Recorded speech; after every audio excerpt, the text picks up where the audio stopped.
J-E-L-L-O. The Jell-O program, starring Jack Benny with Mary Livingston and Phil Harris and his orchestra.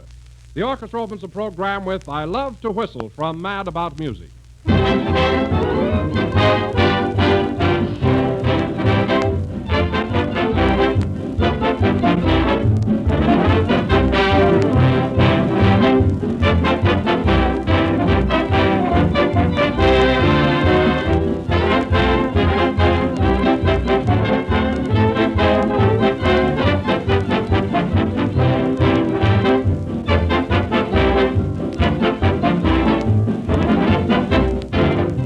All of us are running a race with the clock, 100 things to do and so few hours in which to do them.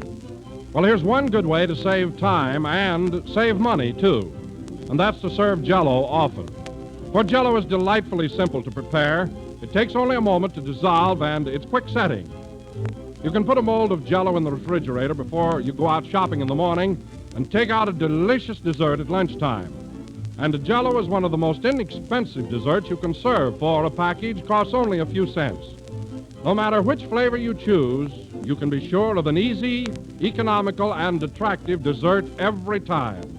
For Jell-O brings you that delicious, extra-rich fruit flavor that rivals the fresh fruit itself. So be sure to insist on genuine Jell-O when you buy, and buy it often, serve it often, for Jell-O is a grand dessert.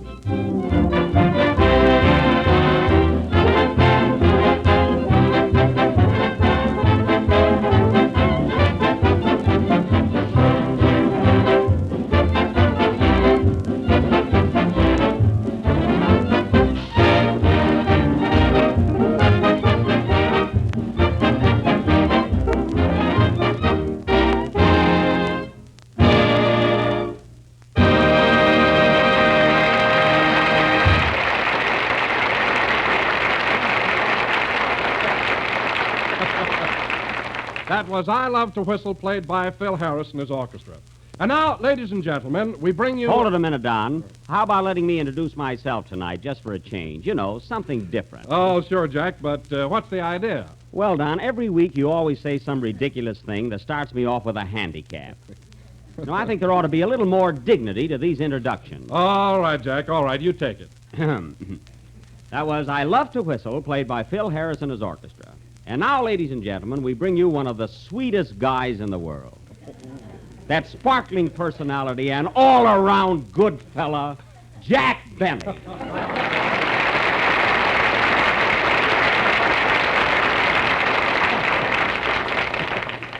Thanks, Jack. It's all right, kid. You deserve it.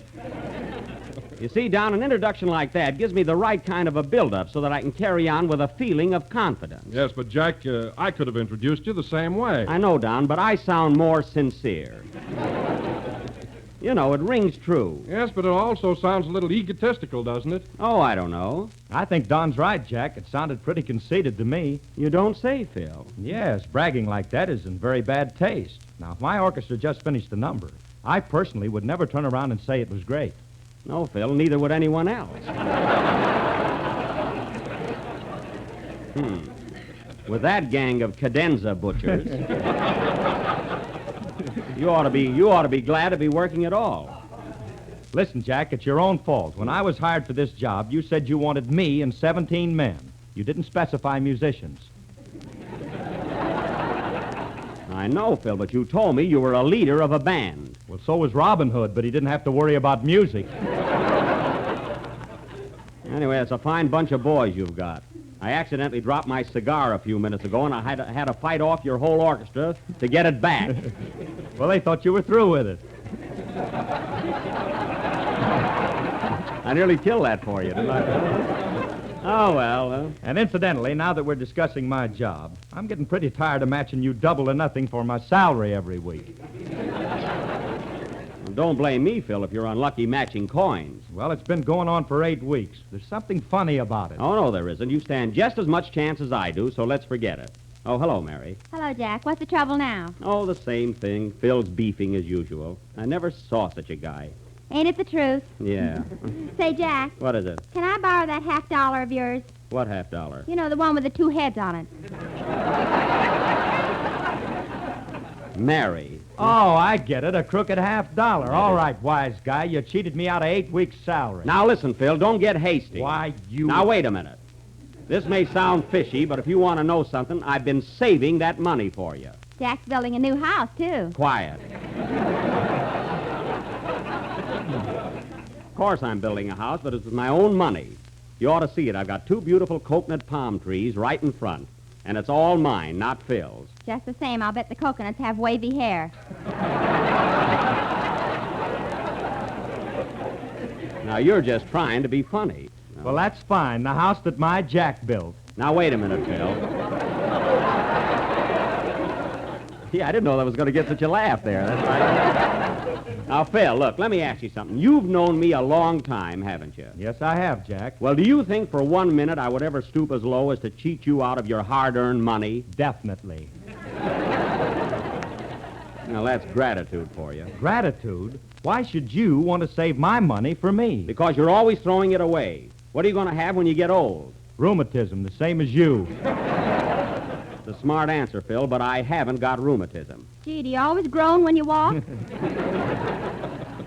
Listen, Mary, the only time you ever heard me groan was yesterday when I had my shoes on the wrong feet. Well, how'd you happen to do that, Jack? Oh, I don't know. I must have had my legs crossed when I put them on. Not meaning to change the subject, Jack, but what about that dough you owe me? Well, Phil, I don't want to have to prove my honesty, but as long as you're so suspicious, here's a bank book with your name on it. Here, take it and keep it. It's the last time I'll ever try to help anybody. Well, gee, how did I know you? Oh, don't apologize. Go ahead and play a number. We'll forget about it. Okay. Can you imagine that, Mary? That's appreciation for you. Well, Jack, let me ask you something. Do you save your money? Yes, I do. Save it. Jack even carries it around with him. Oh, Mary, I do not. Then what's that big lump in your sock? That's my long underwear. Well, it's got Lincoln's picture on it.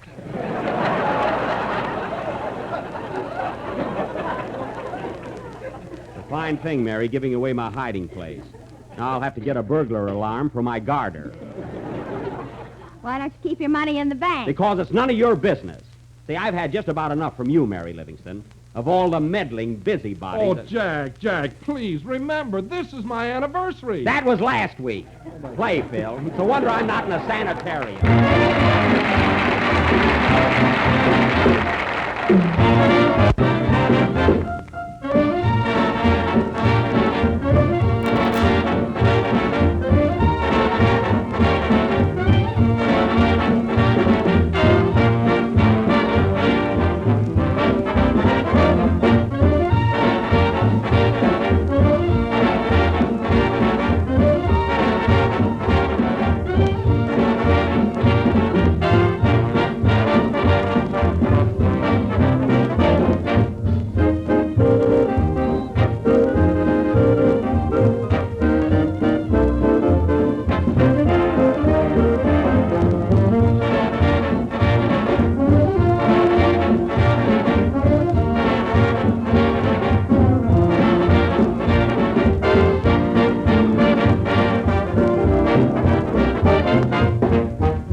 That was Dipsy Doodle, played by Phil Harris and his orchestra. And now, ladies and gentlemen, as we have a long play tonight, without further ado... Say, Jack, Yeah? I was just looking over this bank book. Are you sure there's 8 weeks' salary here? Yes, there is. Well, one deposit is 15 cents short. All right, so I had an ice cream soda. It doesn't hurt you to treat your business manager once in a while.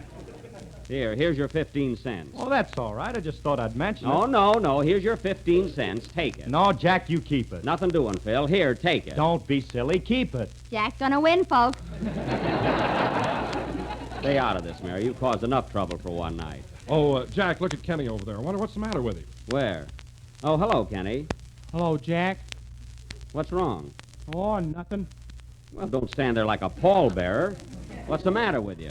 Well, last Thursday night they gave out the Academy Award for the Best Movie Actor, and I didn't get it. Now, there's a shock. Who did get the award, Kenny? Oh, some guy named Tracy. Tracy? Well, that's Spencer Tracy, and he deserves it. You've only been in pictures a short time, Kenny. What do you expect? Well, Well, I've been in pictures for years. I didn't win the award. You couldn't win it if it was on a punch board. I'm not talking to you. Anyway, Kenny, don't worry about it. Your time will come. it better. You know, I'm the one who should really be upset about the award. See, I just missed it by a hair. Gosh, I missed it by a hair last year, too. You'll have to miss it by something else pretty soon.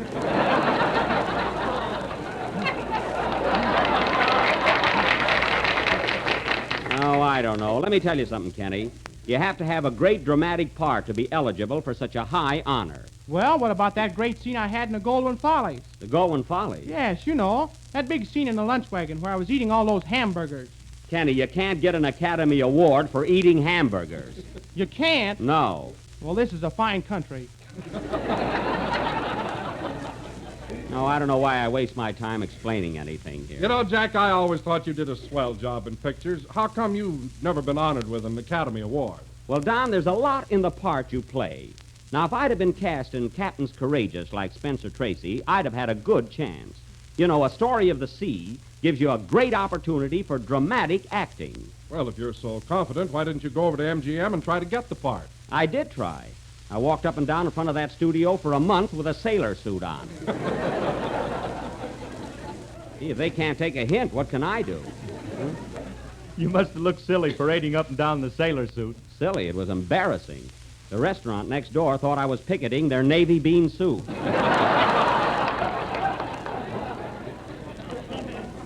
Oh, well, all we can do is try. We must never be discouraged.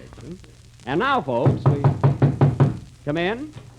Mr. Benny, Yes? I want to take this opportunity of congratulating you on winning the Academy Award. Thank you very much, but I didn't win. Gee, you ought to get a new jockey. Goodbye. That guy.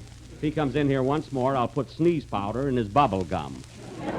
Whatever that'll do. And now, ladies and gentlemen, for our feature attraction tonight, the Benny Little Theater Movement will present an original courtroom melodrama entitled Death in the Nightclub, or Sally, Irene, and Murder. I thought that picture was Sally, Irene, and Mary. Don't forget, Fred Allen's in it. Now, Fred wasn't listening in, I'll scream. Now, on the night of February 16th, Mr. Hamilton J. Vance, a Wall Street broker, was murdered in the Hotsy Totsy nightclub. Mr. Vance was just about to finish his dinner when somebody served him a lead demitasse. Who killed him? I'm coming to that. A notorious gangster known as Three Tonsil Divine, alias Scar Voice Andy, was suspected and immediately placed under arrest, but denied any connection with the crime. I didn't do it, I tell you. I didn't do it. That remains to be seen, Andy, and hello. Hiya, Buck.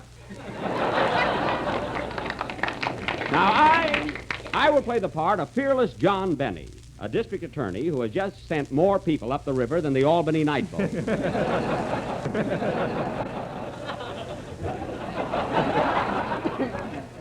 Kenny Baker will be my assistant, which is at least 2 strikes.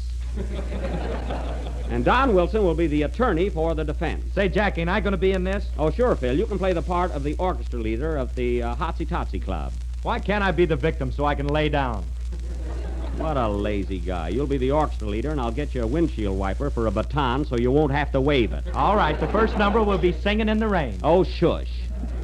What am I going to be, Jack? Well, Mary, you're going to play a double role. First, my sweet little secretary, Millicent Livingston. Ready? Would you like to sign these letters, Mr. Benny? That's very good. And second, that of a hard-boiled nightclub dancer, Gertie La Strip. Try that one. Lay off me a third degree and rat, or I'll let you have it, see? My, you're a regular Edna G. Robinson. But, Mary, don't play it quite so tough. Be a little sweeter. I want something between Shirley Temple and a lady cab driver. And now, folks, for our courtroom murder drama, we'll go on immediately after Kenny Baker's song. What are you going to sing, Kenny? Sweet is a song, and I dedicate it to the women of America. All of them? Well, you little masher. Mary, help me stack up these law books, will you, kid?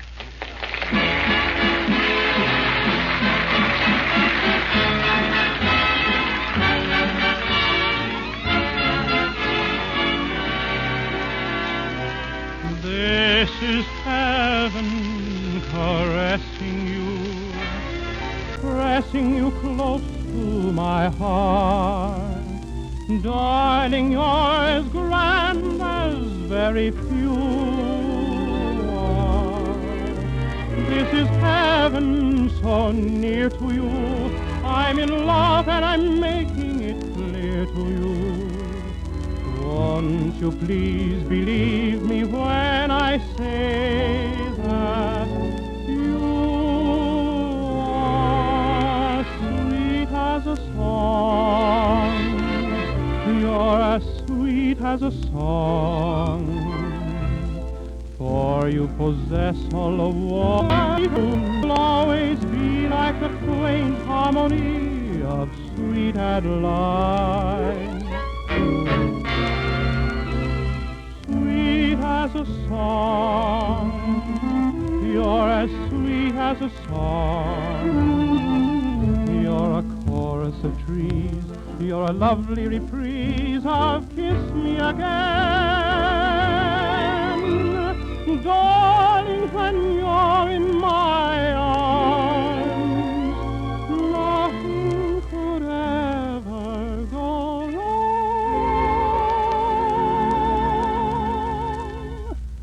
As long as you remain a haunting refrain, you're sweet as a song.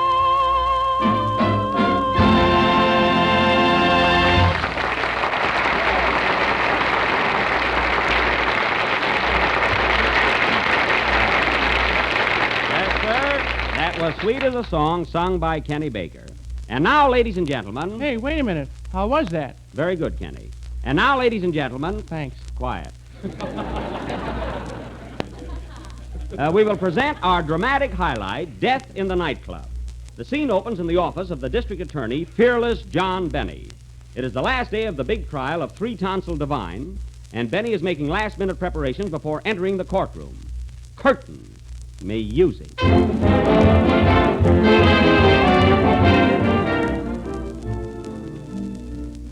Well, Miss Livingston, I think I'm ready. Now, let's see. Here's the gun. That's Exhibit A. There's the bullet, Exhibit B. What's this awful-looking thing here? That's your lunch, Exhibit C. There's the phone, D.A. Well, get off my lap and answer it. Okay. Hello? Yes? Yes, all right, I'll tell him. Goodbye. Who was that? Your wife. Oh, my wife, eh? What does she want? She says if you don't get rid of me, she's going to black your Exhibit I. Well, I can't worry about her. I got this trial on my mind. Have you got those notes that you took at the coroner's inquest? Yes, sir. Well, read them to me. It says that since the corpus delicti was found in a state of rigor mortis, it's a clear case of non compos mentis, ipso facto, and to wit. Oh, to wit, eh? That'll hang 'em.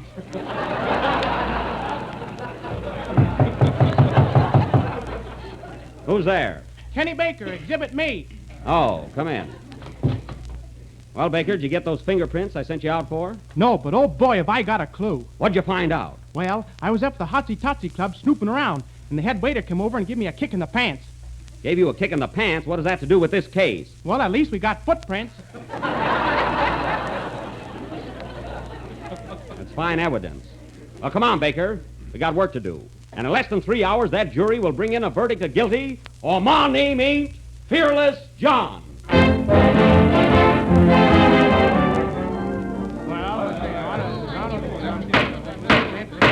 Peanuts, popcorns, and hot dogs. Can't enjoy the trial without a hot dog.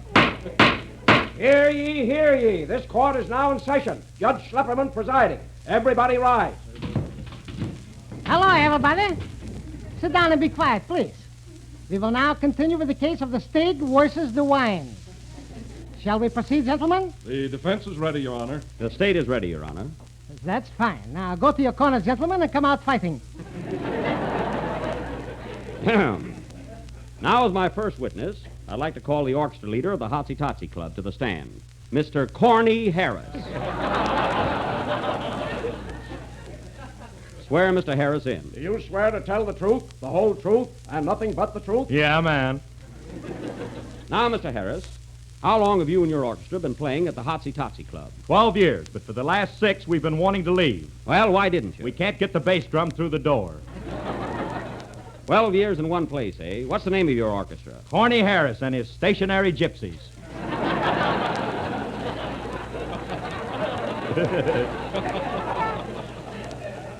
I see. Now listen, Corny.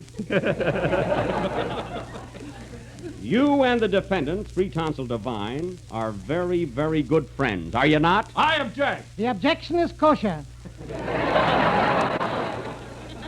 All right, then I'll put it this way. Harris, how long have you known the defendant, Three Tonsil Divine? I object. Kenny, you're on my side. Oh. He objects. Objection overlooked. Now answer this. How long have you known the defendant, Three Tonsil Divine? Stop yelling or give me back my 15 cents. Oh, your witness, Mr. Wilson. Mr. Harris, I'd like to ask you just one question. Yes, sir? Where do you have your hair done? Fifi's Beauty Shoppy. I object! Your Honor, Fifi's Beauty Shop is irrelevant, immaterial, and advertising. Quiet, I'm Fifi.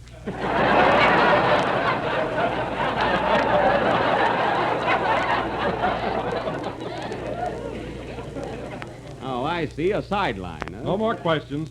Popcorn, peanuts, and programs. Can't tell a district attorney from a crook without a program. Your Honor, the state would now like to call on the dancer at the Hotsy Totsy Club, Miss Gertie Lastrip. Ah, now we're getting someplace. Take the stand, Miss Do Lastrip. you swear to tell the truth, the whole truth, and nothing but the truth? What do you think, big boy? Oh, what a hot patootie. Now, Miss Lastrip, you're a dancer at the Hotsy Totsy Club, is that right? Yes, you mind if I take off my hat? No. And on the night of the murder... You mind if I take off my coat? No. And on the night of the murder, you were dancing, weren't you? You mind if I take off my Yes, hat? I do. Please, let her alone. It's warm in here.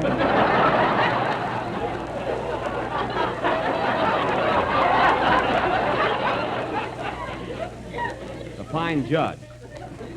Now, Miss Lastrip, where do you live? At the Morrison. What's the address? 33 West 52nd Street. What's your apartment? For heaven's sake, get to the phone number, please. All right, what's your phone number, Miss Lastrip? Gladstone, 2875. Where'd you get that number, Baker? I won it in a raffle. And now, Miss Lastrip, tell us in your own words what happened on the night of the murder. Well, I was right in the middle of my bubble dance when a man came in with a gun and fired a shot at Mr. Vance. Well, I could have died. Mr. Vance did. So you saw the murder. How many times was Vance shot? Just once. Vance, eh? And where was he shot? In the pond. I see. Vance was shot Vance in the Ponce. That'll be all, Miss Lastrip. Your witness, Mr. Wilson. Take her.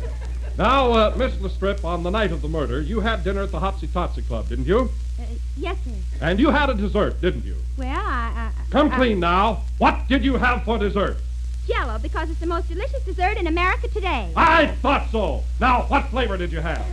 That night I had strawberry. No, it was raspberry. No, now, wait a minute. I think it was cherry. Are you sure it wasn't orange or lemon?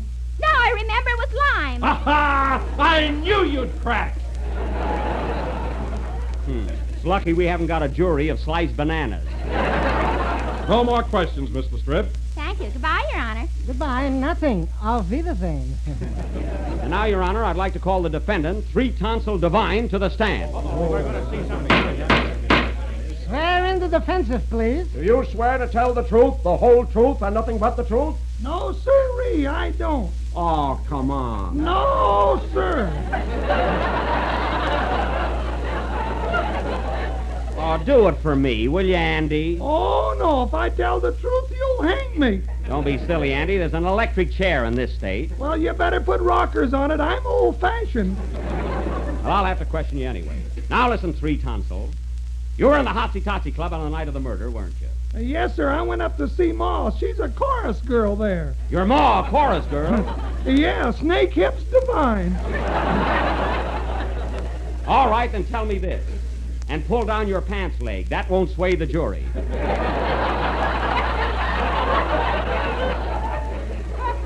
Now tell me, you hated Hamilton Vance, didn't you? No, I didn't. You were seen leaving the Hotsy-Totsy Club with a gun in your hand. So what are you stalling for? You killed Vance and you're gonna fry. You're gonna burn. You're gonna sizzle. Gosh. You haven't got a chance, Devine, so you might as well confess.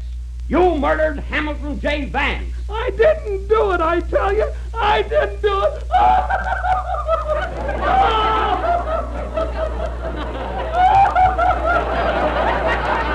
Oh, stop crying. Here, take my handkerchief.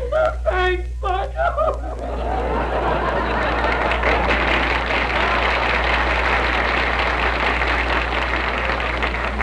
I can't get anywhere with this guy. I only had some new evidence. Hey, D.A. What is it, Baker? I was just out in the hall and I met the bartender from the Hotsy-Totsy Club. You did? Yeah, he saw everything and he wants to talk. At last, our key witness. Nice work, Baker. Right this way, Mr. Nazaro. At last, I'll cinch this case. Take the stand, Mr. Nazaro. Now, you're the bartender at the Hotsy-Totsy Club. Is that right? Yes, sir, I am. Then tell us exactly what you saw on the night of the murder. Well, I was mixing a scotch and soda, and a shot rang out. Yes? So I looked up, and raised his feet, of course, suspended, and went right in to get myself a safer little right outside the mine. Of course, I was seated in the one that suspended me, and I felt so bored. And even see the friend was sitting there, oh, it was awful. What was awful? I'm telling you, that Mr. Girl's seat was mine. The only secret in the States is made right of it, but it's phone. Look, and ran right wait, into the first. Will you talk English? What did you see? I told you. The famous seat was sailing motorbike and reminded of the seat to be the cellar. Ever since I was back. What was that? Somebody just shot the judge. Hooray! We've got a new case. Play, Phil. Vance was probably a rat anyway.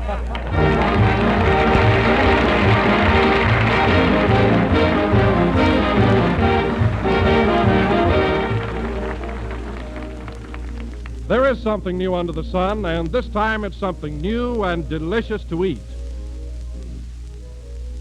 It's a special idea for St. Patrick's Day and the gayest dish you've seen in a long time. St. Patrick's Jell-O molds, made with shimmering green lime Jell-O with delicious fruit inside. And here's all you have to do.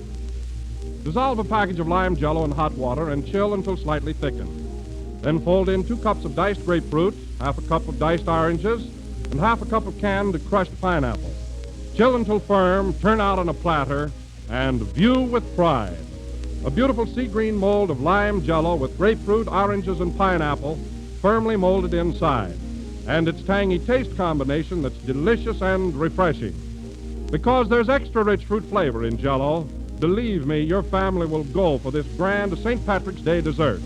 So get ready for the 17th. Order some lime Jell-O tomorrow.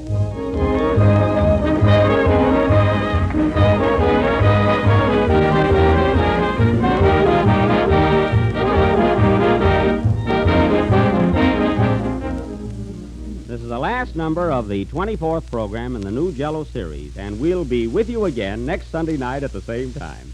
Well, Mary, you were very good tonight. I thought you played that double role beautifully. And just for that, you're going to get 2 checks this week. You mean I get double salary? No, I'm just splitting it. Good night, folks.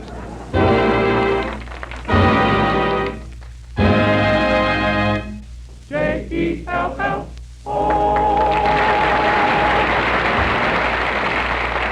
Kenny Baker appears on the Jell-O program through courtesy of Mervyn LeRoy Productions. The tune Sweet as a Song is from Sally, Irene, and Mary. Whistle While You Work is from Snow White and the Seven Dwarfs. This is the National Broadcasting Company.